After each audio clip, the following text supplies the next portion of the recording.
যে কোনো কম্পিটিটিভ লেভেলের এক্সামে বীজগণিতের অঙ্ক কিন্তু প্রায়শই থাকে। এই জাতীয় অঙ্কগুলির দ্রুত সমাধান তোমরা কিভাবে নির্ণয় করবে তা আজ আলোচনা করবো। আজ তোমাদের বীজগণিতের অঙ্কের এমন একটা ট্রিক্স শেখাবো যে ট্রিক্সের মাধ্যমে অনেক কিন্তু সহজভাবে তোমরা কিন্তু এই অঙ্কটি করতে পারবে। দেখ অঙ্কটা কি দেওয়া আছে, যদি x plus y plus z সমান 10, x y plus y z plus z x সমান 31 হলে x square plus y square plus z স্কোয়ারের মান তোমাকে নির্ণয় করতে হবে। দেখো তোমরা এই জাতীয় অঙ্কের সূত্র হয়তো অনেকে জানো না। তোমরা প্রথমে কি করবে, তোমরা প্রথমে এই জেড এর মানটাকে তোমরা শূন্য করে দেবে। জেড এর মানটা কি করবে, শূন্য করবে। দেখো জেড এর মান যদি শূন্য ধরো তাহলে এখানে দেখো ওয়াই জেড শূন্য, অর্থাৎ এইটা শূন্য হয়ে যাচ্ছে এবং জেড এক্সটা কত যাচ্ছে, এটাও শূন্য হয়ে যাচ্ছে। এবার দেখো এক্স প্লাস ওয়াই এর মানটা তাহলে তোমরা দাঁড়াচ্ছে কত, তাহলে এখান থেকে তোমরা বলতে পারো এক্স প্লাস ওয়াই এর মানটা দাঁড়াচ্ছে কত, 10।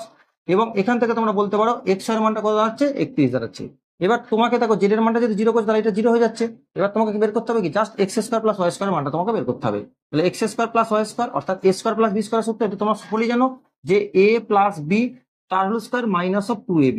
তাহলে তোমরা কি করবে, এটাকে এক্স প্লাস ওয়াই এর মানটা কত বসাবে, তোমরা 10 স্কোয়ার করে নাও মাইনাস 2 ইন্টু এখানে এক্স এর মান কত ছিল 31, লিখে নাও। 10 স্কোয়ার করলে কত আসছে, 10 10 100 হয়।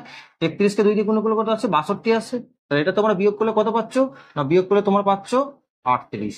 এটা তোমার হচ্ছে অপশন সি এর মধ্যে। তাহলে এই অঙ্কটা তোমার যদি উত্তর, তাহলে এই অঙ্কের উত্তর কত হবে, তোমার উত্তর কমেন্ট বক্সে জানাও। ভিডিওটি ভালো লাগলে একটা লাইক করো এবং চ্যানেল নতুন হলে অবশ্যই চ্যানেলটিকে সাবস্ক্রাইব করো।